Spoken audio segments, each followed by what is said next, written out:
Magandang araw, Megs TV po. At dito nagbabalik na naman tayo sa Honda Jeep Jump Cycle dito lang sa Lanoy, Kalumpang, General Santos City.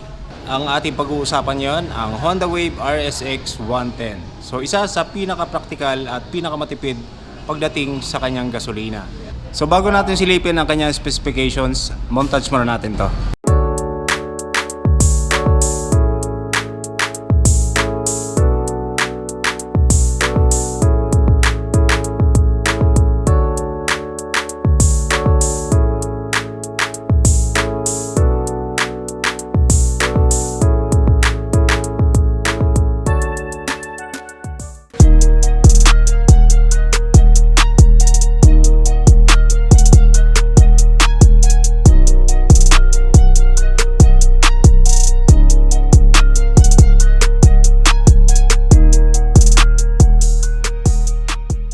So ito ang ating Honda Wave RSX 110, ang pinakamura, pinaka-praktikal at pinakamatipid pagdating sa kanyang gasolina.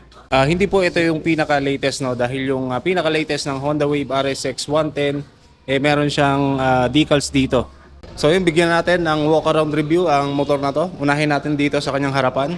At kung mapapansin nyo mga tol, meron siyang dalawang tone ng kulay dito. Meron tayong matte black at pati na rin dito sa ating front face meron siyang matte black. Mayroong konting glossy na blue na kulay dito. Tapos meron siyang sticker ng Honda na color black. And then dito naman meron ding minimalist na sticker dito na may combination ng blue, white, and color black. Yung ating signal light. So andito siya sa ibaba. And then yung ating park light makikita natin dito sa ibaba ng ating signal light. Ang kagandahan lang dito sa ating signal light, so hindi siya exposed dito sa gilid. So ayos na ayos to, tagong-tago at safe na safe. Itong kanyang park light at signal light, gumagamit siya ng bulb type.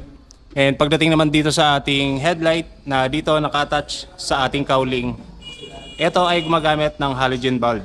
Tapos meron siyang kulay ng glossy blue dito. And then yung kanyang paint job, napakaganda rin dahil meron siyang glittery effect. And samahan mo pa ng emblem ng ating PGM FI na may color blue, white, and then para siyang chrome. So isa sa nagustuhan ko dito sa kanyang harapan, sa kanyang front fender, napakahaba nung kanyang front fender. At maging dito sa ating likuran, napakahaba din, no? So napakaganda na ito at para hindi matalsikan ng putik or bato yung loob ng ating makina. Pagdating naman sa ating suspension, syempre ito ay naka-conventional telescopic fork.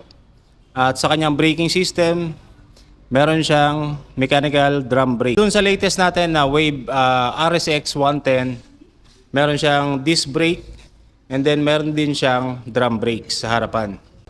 Spoke rim ang kanyang wheels. Tapos sa kanyang gulong naman, meron siyang sukat na 70 by 90 by 17 inch at ito ay tube type. Sa brand naman ng gulong na ito, meron siyang Henshin tires. So dito naman sa likuran, sa kanyang tail light at sa kanyang signal light, naka full assembly siya, no? And napaka-compact din ng kanyang signal light and yung ating tail light. So ito mga tol ay gumagamit ng bulb type. Pagdating naman dito sa ibaba, meron siyang added visibility, yung ating reflector para mas visible siya, lalong-lalo na kapag naka-off. Tapos dito makikita natin yung decals ng Honda na color white. And ito naman yung ating rear fender, napakahaba din. At pagdating sa ating suspension, meron siyang twin shock via swing arm yung ating suspension. So ayos na ayos to. Naka-mechanical leading drum brakes din.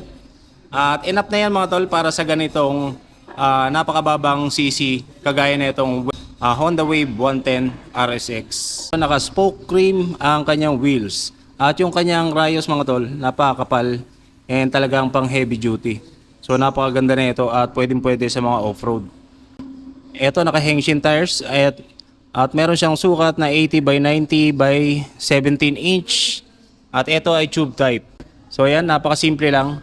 And wala siyang gaanong design, no? Maliban dito sa ating heat guard. And yung kanyang foot peg ng OBR, meron siyang rubber type.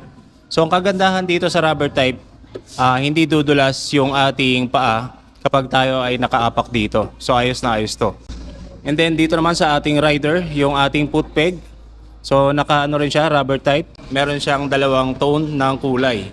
Sa gitna meron siyang matte black. Tapos dito sa likuran meron siyang color blue na glossy. Ito ay may decals.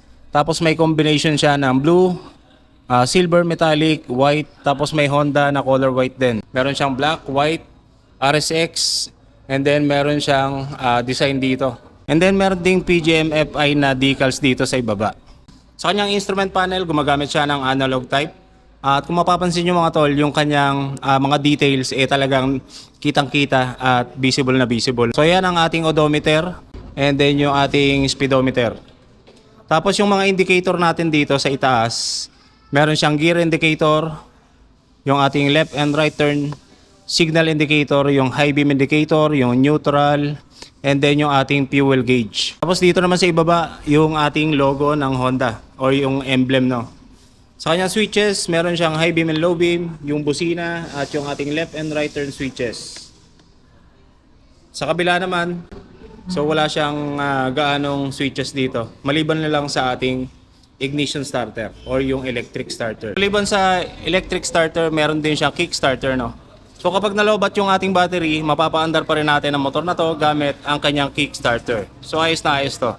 Yung kanyang seat cover napakagandahan at napakagaspang. So talagang makapit to, lalong-lalo na sa mga kung ano mang gagamitin natin na pang ibaba. And meron siyang wrap texture dito at yung ating cushion naman, tama-tama lang, hindi siya ganun kalambot at hindi rin siya ganun katigas. Tapos pagdating dito sa ating OBR, napakapal din ng ating cushion. Eto, tama-tama lang din. So hindi advisable na maglagay tayo ng helmet dito. Yung mga importanteng documents lang or yung mga basic tools na pwede natin mailagay dito sa ating seat storage. Tapos dito naman sa ating fuel tank, ito ay merong fuel tank capacity na 4 liters. So ganyan po kalaki ang tangke netong si Honda Wave RSX 110. So bagay na bagay talaga to, lalong-lalo sa mga pumapasok sa school, sa trabaho, and syempre sa ating mga delivery riders. So ito ay nagkakahalaga ng 65,000 pesos. So napakamura niyan para sa isang quality at branded na motor na kagaya na ito. Tapos sa kanyang down payment naman, kapag inutang nyo, meron kayong down payment na 6,000 pesos. Tapos sa kanyang 3 years na monthly amortization, meron kayong babayaran na 2,876. Meron siyang rebates na 200, so magiging 2,676 na lang yung inyong babayaran buwan-buwan. Makakuha din kayo ng free helmet, free jersey at free 3 years LTO registration dito sa ating Honda Wave RSX 110 na fuel injected. So yun lang, at sana nagustuhan ninyo ang ating features sa vlog na to. At kung meron pa kayong motor na ipare-review, comment lang kayo sa ibaba at para maibigay natin sa inyo yung kanyang specs and yung kanyang presyo and syempre yung installment plan. So yun lang mga tol, at magandang tanghali sa inyo. Ride safe!